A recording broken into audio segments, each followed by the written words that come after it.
Assalamu alaikum, everyone, and welcome to another episode of Danish TV's English language TV channel, the global voice of the Center for Islam and Decoloniality. And today, again, it's a great honor and privilege for me to have Professor Stephen Sheehi from the College of William and Mary. And I mentioned that college quite euphorically because that is also my alma mater, where I graduated from and did my law school there as well. And Professor Stephen Sheehi's work is, spans so many disciplines and such a vast array of kind of intellectual research interests, from psychoanalysis to decolonial theory, Islamophobia. Some of his works include topics around the formation of Arab subjectivity and identity, Islamophobia, as I mentioned, and something that really reflects Professor Sheehi's, although he insists on me calling him Stephen, on Stephen's kind of incredibly eclectic and wide array of interests. His work on the visual arts and on Palestinian cinema and Arab cinema and so on and so forth. So we are incredibly blessed and honored to have you, Stephen, on the show today. So please welcome to our show. Thank you, my brother. Thank you so much for having me, and thank you for all the amazing work that you do. Wonderful. Thank you. We wanted to touch on some very important topics. People in Pakistan and certainly our global viewership as well, including within the United States, when they get a chance to have a voice like yours, I think they desperately need it. And so we have some topics that we did want to speak about, particularly the way Zionism and the issue of Palestine is in the social and political imaginary of ordinary Americans, and how the trajectory of that since say 1945, since the Holocaust and so on to the present, what have we seen in those developments? However, as I mentioned to you before the show, I think it will be incredibly unjust of us to not, first of all, address what the latest Israeli reign of terror that has been waged against the Palestinians over the past few weeks, and perhaps then relating it back into the question of Zionism and its presence within the United States. So, if I can ask you, Stephen, to first of all give some of your reflections on kind of what has transpired. Has it been something different? Is it part of that same settler colonial project? So before I go on and on, I would please like for you to give some of your reflections. Thank you, my brother. It's a great question, and I think a lot of your viewers have heard amazing analysis, partially from your show and elsewhere, about what's happening in occupied Palestine. And I think there are both things that seem new, but are kind of also old. So, on one hand, we want to talk about Zionism as a settler colonial project, right? It always has been a settler colonial project.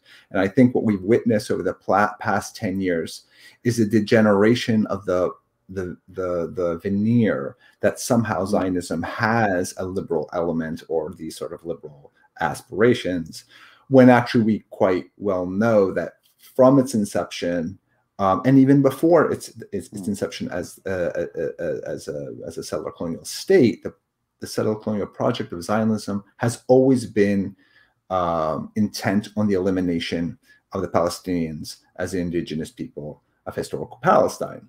So what we see now is really only the instantiation and the latest instantiation of violence against the indigenous people of Palestine, the Palestinians.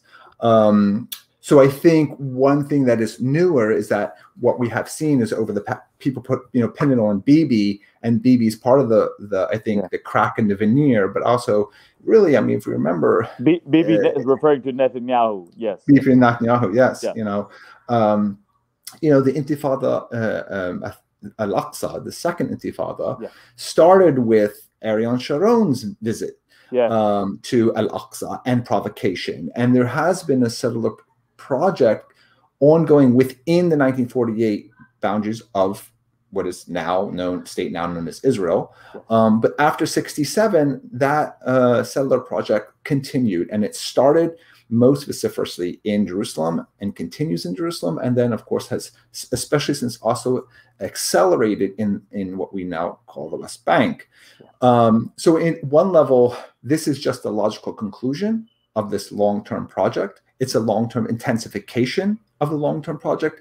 And at one level, like Donald Trump here and most rightist movements, whether it's in India or Hungary or Brazil or United States or the state now known as Israel, the fascist element within those societies, within those ruling ideologies of their national identities, has come to the forefront and taken over dominant national discourse. So in India, for example, the myth of the Congress Party has actually completely exploded with the rise of the BJP, with the hegemony of the BJP, not just the rise, the hegemony of the BJP. The same thing in Israel. There is no Labor Party anymore. Israel as the product of the labor movement, right? That is the Historut project. I mean, that all the myths that we get, exactly. The new Jew and the Jewish labor and all that sort of stuff. All those Zionist myths that we glom onto as liberals in the West has now exploded over the past 20 years too, because of the rise of the right, but that right is actually inherent within the ideology of Zionism as a settler colonial project. So I think in that regard, it's nothing new, but it is an intensification. And just to finish up on this, because I don't want to take up too much time from the show, but I think it's incredibly important to see, for example, what's happening today. Right. Monday, I think it's Monday, right? The 24th of May, where inside the 1948 borders of Israel, what the state now we know as Israel, Israeli Palestinian citizens are being rounded up. So that it further cracks this myth of somehow you have non-Israeli subjects of Israeli power in the West Bank under occupation, non-citizens, and then you have those non-citizens in Jerusalem. But you have the citizens, the Arab citizens, the Palestinian citizens of Israel who have rights. Well, we actually know that they don't. We know that they're not, and that's why Israel is an apartheid state. Right. What has been punctuated over the past 4 months was B'Tselem's, pronouncement that an acknowledgement that something we all know, and Palestinians have been saying this forever, that it is an apartheid state. And HRW, Human Rights Watch, which is a very conservative, very mainstream international human rights group, who basically said that Israel is an apartheid state because it is a state of Jewish dominance, Jewish supremacy. So I think what we see here, especially with the rounding up of Palestinians today who have Israeli settler colonial citizenship, targeted by the Zionist state, we see a further degeneration of this myth of Zionism as anything other than a settler colonial project with the intent to eliminate the indigenous people, the Palestinians, from Palestine. Absolutely, and I'm so glad that you emphasized what's going on, because I think you'll agree with me that one of the principal components of the Zionist strategy has been to fragment the Palestinians. So you have the Palestinians, the Israeli Arabs, or the Palestinians living within Israel, which are relatively better off, very relatively, than the ones in the West Bank, which then become relatively better than the ones in Gaza. And I think that one of the things that we see, one of the perhaps positive outcomes, is that there was tremendous unity against the Zionist form of terror that they unleashed over the past few weeks amongst these groups, where the attempt was to deeply factionalize all of these groups. And so this may be one of the signs of hope. And clearly the old, as you were saying, the idea from the beginning was the transfer, ethnic cleansing, since they can't wipe them out. And although, of course, you have a massive refugee population, the Palestinians are still there. The Palestinians are still there, and the resistance still continues. So I'm glad that we could start off with addressing this issue that obviously is ongoing and obviously deserves our international support and solidarity. But I wanted to then link this up with what we wanted to discuss in this show, and that is within the United States itself, where you've done a lot of your own research on this question, kind of how Zionists have been able to exert such enormous and overwhelming influence on the public debate, on policy circles. There's always the debate within the United States after the book Walter I mean, we had it before, but of course, Marsheimer and Walt's book, the Israel Lobby, etc. So there's always that debate, but beyond the debate of kind of, okay, which, who's wagging the dog, and if what to what extent does the Israeli government influence U.S. policy towards Israel and the Middle East? But beyond that, domestically within the United States, the capturing of the imagination by Israelis, by Zionists, etc., the process of how that has unfolded and where that has left the Palestinians, the question of Palestine and how Americans have perceived Palestinians. I think that many of our viewers would be interested in that, if you could address that. Oh, this is a great question. And I think, at one level, probably because I think you're familiar with my work, that I certainly argue against, the Israeli tail wagging the U.S. Dog. And I think that, it's incredibly important for us to return to this point of the settler colonialism. And that is, U.S. is a settler colonial society as well. Yes. Right. It's a society built on racial capitalism. It's a society built on racism and racial hierarchies.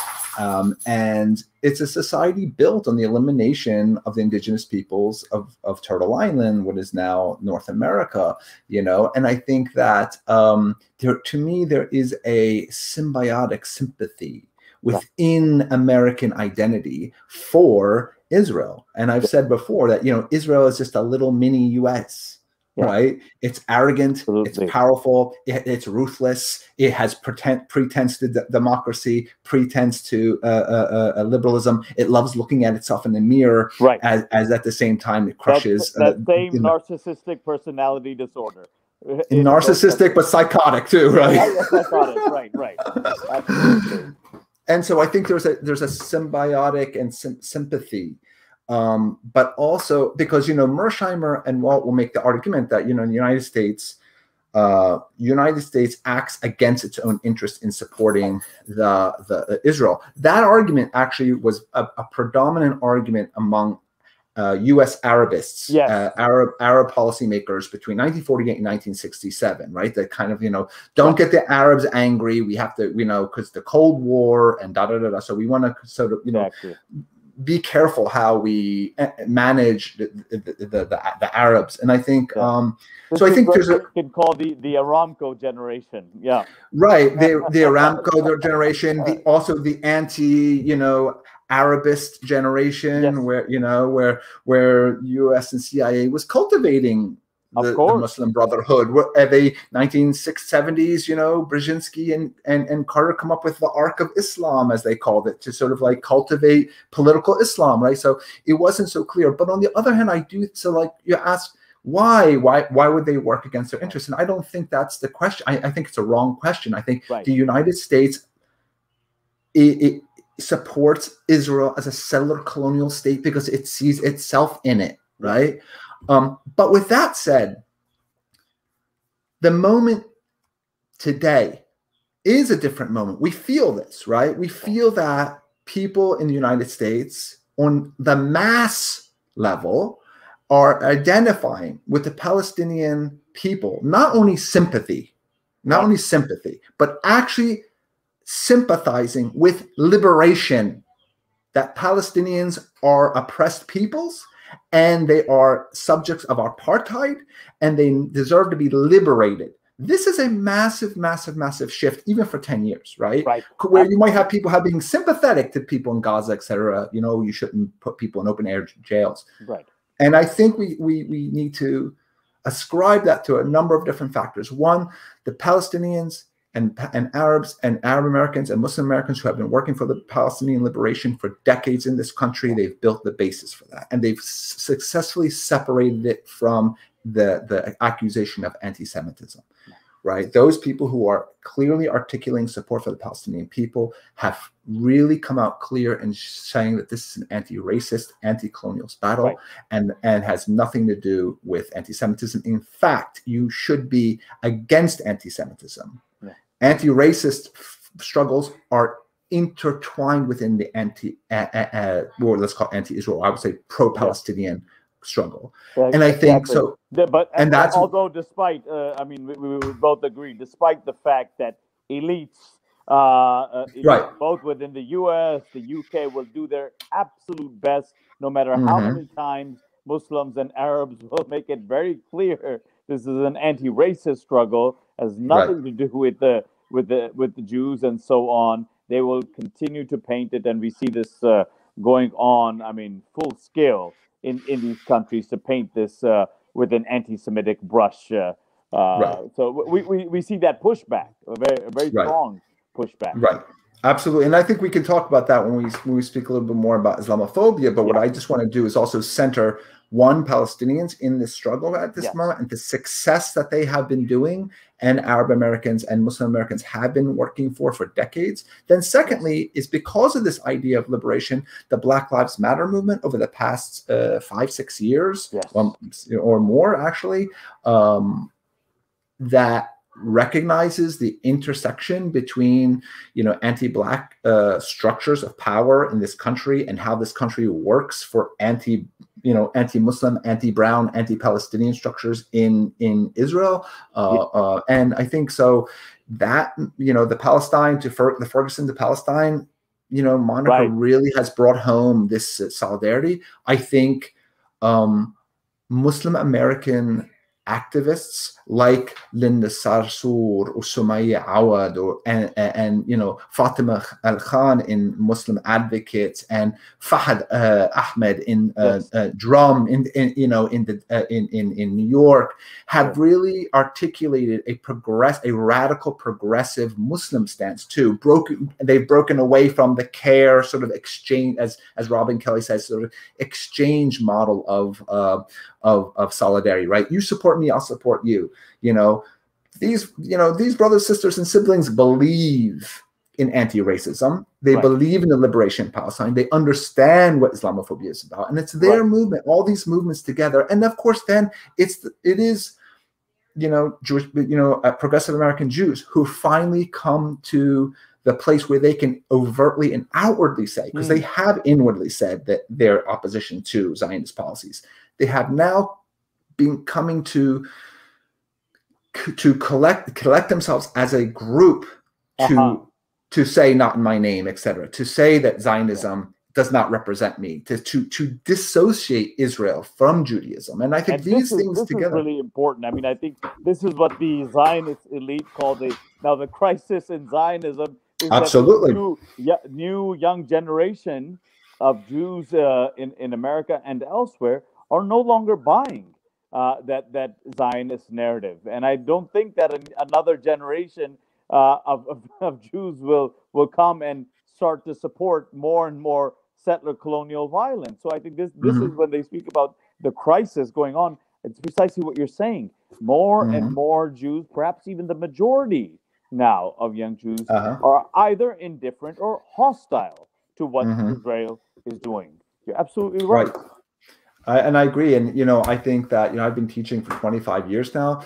My time at William & Mary has been a joy. I have had moving experiences with my Jewish American students who have confront the crisis in their own homes, right? The political crisis, who are proud to be Jews, who are proud of the Jewish tradition, and who maybe see that the identity as cultural or maybe religious, but they've really engaged us in ways, and it's so inspiring to me, who's grown up in a country that is largely, you know, anti-Arab, Islamophobic, anti-Palestinian. You know, I'm Lebanese, you know, and I grew up in the 80s, so they were into Lebanese, and so and you really couldn't articulate these things. So I think these things, you know, Black Lives Matter, you know, SJP, you know, and then on campus, you know, the Jewish Voices for Palestine separating themselves from even something like, you know, J Street, which is a soft Zionist group, right?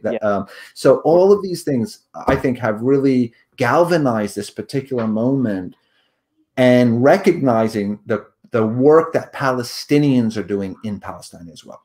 That's right. And that's what we're seeing today. You know, we have to remember that Zionist violence is vociferous and continuing, but the work of the Palestinians at every level of society, regardless of their political positions, is inspirational and sustained, and they have resilience and power in ways that every time I go there, I'm moved. Absolutely, no question about it. One thing that just occurred to me, Stephen, is that there continues to remain so much confusion, and perhaps Walton Marsheimer contributed somewhat to that, is when this Israel lobby, you know,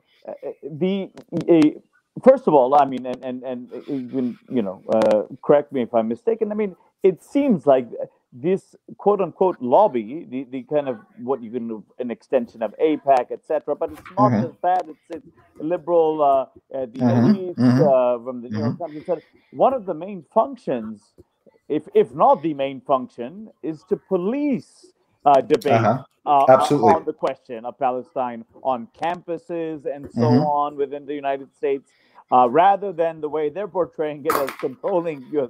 foreign policy. But this has been really and that's very visible. I mean, you must have seen it. I certainly saw it, being involved in Students for Justice in Palestine and so on. But the real question I wanted to ask is that the Zionist influence in the United States, at this point, it is not just what we used to hear all the time. Okay, well, AIPAC. I mean, the forces that in the U.S. that are supportive of Israel are not just AIPAC. You have Christian Zionism. Absolutely. And Absolutely. On a side note, which I was surprised, I was in Malaysia there teaching for a little while, and you had fairly sizable Christian Zionist movement there, which I was just shocked. But so you have that. You have Israel conservatives. You have So I think it's also important for that these nuances to be introduced, because otherwise you would just fall into the trap as if there's just something sitting in Washington D.C. and they're the ones that are just the ones in you know, commanding the U.S. government to be just so pro-Israel. Right, absolutely, and you know, that's the sort of the anti-Semitic trope of, you know, Jews control the United States or whatever, or the trilateral committees, jobs like that. And I think what's really important for us, and that what you're alluding to, I think, is that support for Israel is an ideological phenomenon. Right.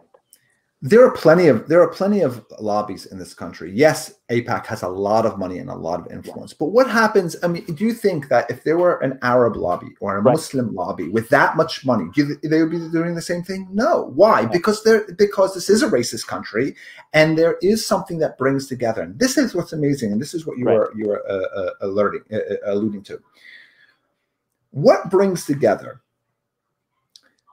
Jewish liberals, neocons, Trumpists, and Christian Zionists, you know, and even you know, even Black evangelical liberals, who might talk about, you know, Black liberation, What is it that, you know, and sort of secularists, you know? So what what is it that brings it together? Why? Is it money? No, it's the fact that the United States is an imperialist regime that identifies with this little Western white colony. Yes.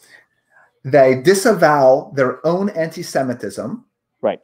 Right? The fact that Israel was created because Jews didn't feel safe because they were genocided in Europe by Europeans, right? Yes. Right? This sort of internal political and psychological mechanism that puts them there and wants to make contrition. Yes. But by doing that, disavowing the fact that you, West, made anti-Semitism, you are the anti-Semites, right? So there's a lot of sort of ideological sort of things going on here, right? And I think what you said actually was really important too, is identifying the elites. Yeah. And this is what's cracking now. This collusion between economic, political, and governmental elites in maintaining the status quo of the United States, right, supporting their ally in the Middle East, which they need because then they want to control, you know, the Arabs and the Muslim world, is being pushed against by a popular movement.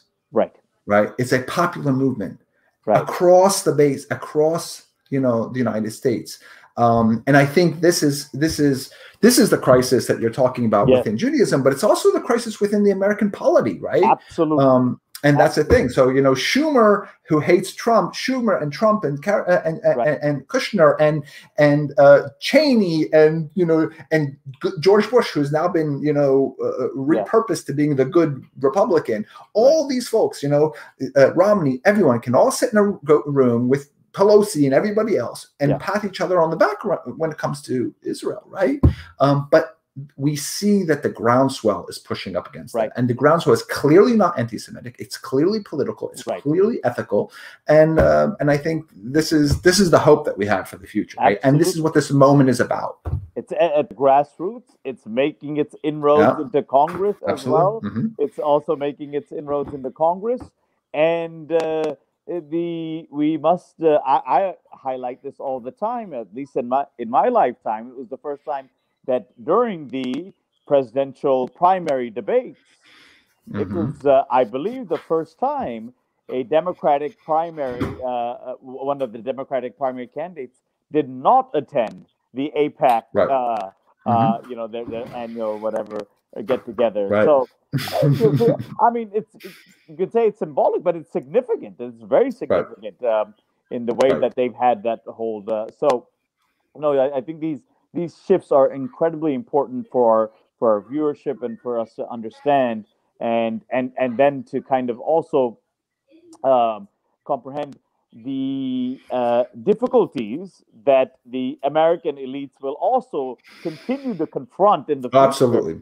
With this increasing popular resentment towards what the Israeli state is doing. And since we kind of have to rush it a little bit, I did want to get in your significant and excellent work on the question of Islamophobia, and particularly the way you focus on it, how it functions in the United States, how it gives an ideological justification the same way, you know, Said wrote about or the Orientalist enterprise and its ideological justification for colonialism and so on. But yes, if you can kind of share some of your reflections on that topic.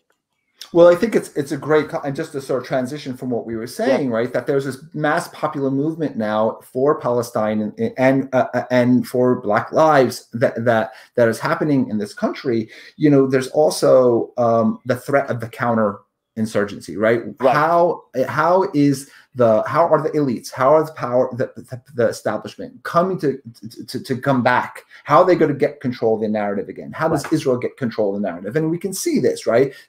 Part of it is through Islamophobic tropes, right? And that, and you know, of course, Hamas, right? And that is, you know, Hamas is a terrorist organization. Hamas wants to Islamify Palestine. Hamas, I just heard on I think the BBC, and BBC has been doing an abysmal job. I mean, they're usually bad, you know, but better than U.S. media outlets. They have been doing a shameful job. I'm being shocked every morning. I heard just someone that they were saying that Hamas wants to Islamify all Arab countries around them, right? I mean, just ridiculous stuff like this, and this sort of painting the Muslim threat as if even if this were true. If this were true, right, then they deserve to be annihilated. The fact that and of course, when you're a Muslim, you have, and if you're a Muslim who believes in political Islam, then of course, then you forfeit your right to humanity. Yeah, absolutely. So I think forget about free speech, but yes, your own humanity. Nothing. Yeah, right. No speech, no rights. I mean, Abu Ghraib is still there. Black sites, torture, drones. What Muslim militants have, and again, this is to be fair. I'm a leftist, but I'm a secularist in many ways. But this is not to say that we have to understand political Islam as a political formation and something that comes out of anti-imperialist tradition, And these militants, whether they're ISIS or Qaeda or Hamas or whomever, and they are completely different, mind you. We know that. Of course, absolutely. Somehow they get disqualified from having any rights. Right. They're disqualified from their humanity. And that is the function of Islamophobia. So nowadays you have less Islamophobia than you did 5 months ago coming from the White House, because Biden is all about the status quo. And Biden has far too good taste and propriety to say all the nasty stuff that Trump would have said, right? But still, the counter-terrorist discourse that structures U.S. policy, regardless of the administration, is always predicated on the fact that we can kill Muslims without impunity and somehow when they become militant, they lose all sense of any humanity or rights. And so this how the quieter functions in which Islamophobia works, even because when you have one person like Trump being a complete racist, and then the other people being like, no, Muslims are good, you can be a good American and a Muslim at the same time. Well, thank you very much. As long as you don't, join the Qaeda, and then we're going to have to drone bomb you and your family and your grandchildren and wreck your whole village and probably poison it with uranium for the next 4 generations. Right? Absolutely. So, and in fact, I mean, I'll say this, that I mean, in some ways, it's akin to what we speak about, what Saeed spoke about, kind of, the soft form of Orientalism, soft Orientalism and hard Orientalism. We speak of soft Islamophobia and hard, in the sense of Islamophobia being, yes, that ideological justification for the United States to do what it has been doing, and we're talking about the killing of millions, the displacement of millions, and so on and so forth. That can only happen with an ideological dehumanization of a people and of Muslim culture, the Muslim religion, and so on and so forth. But also, then I think about what Said's hard Orientalism and hard Islamophobia, in which Islamophobia, in some ways, or for that matter, Islam, almost becomes constitutive of the West itself. Absolutely. Of the West itself, that there cannot be a Europe and there cannot be a West without Islam. Without Islam being there. And I think that in that sense, Islamophobia also emerges in response to this real sentiment that these Muslims have not really undergone the process of kind of that the 19th century sociologists predicted this, so they will act and walk, their religion will look like ours and everything will be just like us. So they have not actually fit the bill, and therefore that grand Eurocentric story, as Professor Said says, from Plato to NATO, that kind of has been interrupted at this point. And so I think that the crisis of the American elites is a larger crisis of whiteness of the West itself in that sense. And so I think studying Islamophobia in the United States, and of course it's different from Europe, but I think that it gives us a lens through which to see how the world in fact is going through an age of transition from and this brings us to our the colonial theory, in the sense that, while Said traces Orientalism to 1798 and the French invasion of Egypt, we like to look at the long 16th century, 1492, and the consequences of that for indigenous peoples all throughout the world, for Africans whose bodies were enslaved, etc., and for the epistemicide, the destruction of the knowledge structures of communities throughout the world, including Muslims, etc. Right.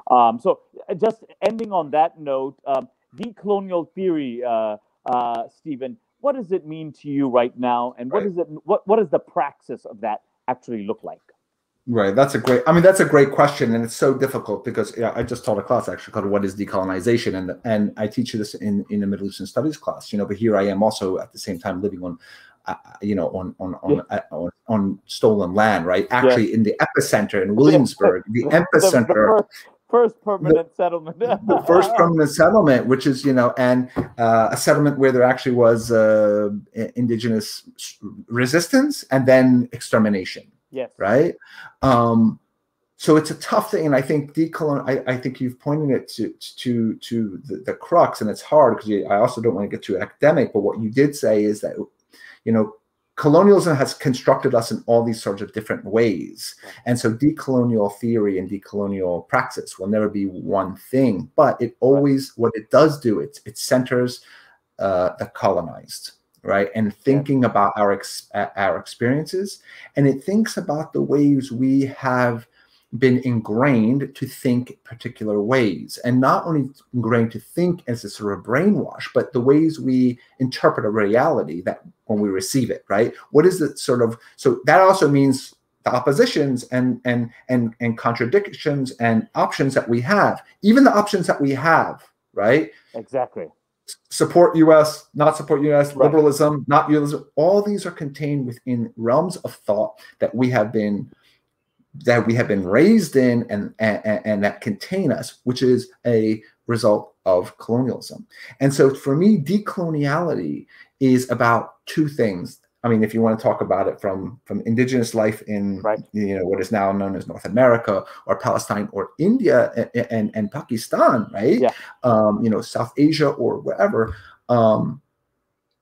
It's about disrupting the modes in which we have been ingrained to think, the epistemologies of knowledge, how we are forced to think, and the options that we have, the possibilities, to even disrupt the possibilities of resistance. Right? How do we resist? Well, we have to think new ways. And then secondly is to produce new futures. Right? To produce new futures by also, if I could just bring this back to Palestine, or the Black Lives Matter, is to produce new futures, to acknowledge all the work that our peoples have been doing forever. Yes. Right? Since colonialism, right? Under the British in South Asia, right? In anti-racist, anti-slavery, abolitionist work that has been a part of Black life in North America, right? Resistance in Palestine forever to Zionist colonization, right? So I think for me, decoloniality is to question the ways we think whiteness works, how we identify ourselves through a white prism, but also then to think about how do we disrupt the hegemony of whiteness? How do we, and that means disrupt the hegemony of a race, right? How we ourselves as brown, we're always looking at, Black folk in a certain way, or right? We have to question our own inherent racism that comes from these traditions. That's right. And then disrupt them and think about how that disruption will produce new possibilities and new futures for us. Absolutely. That's a great, these are great points actually to end on. And I will apologize in advance, but I have to say, Professor Stephen Sheehi, this was an incredible treat and delight for us to have you on the show this time. And we've taken your time. It's very precious time. The work you do inspires so many of us. You should know that. And we will certainly try to arm twist you to get you on the show again, because the insights you provide are absolutely phenomenal. So, Stephen, thank you so much for coming on. Thank you, my brother. Thank you, my brother, and thank you for your whole team for all the work that they do. Take care.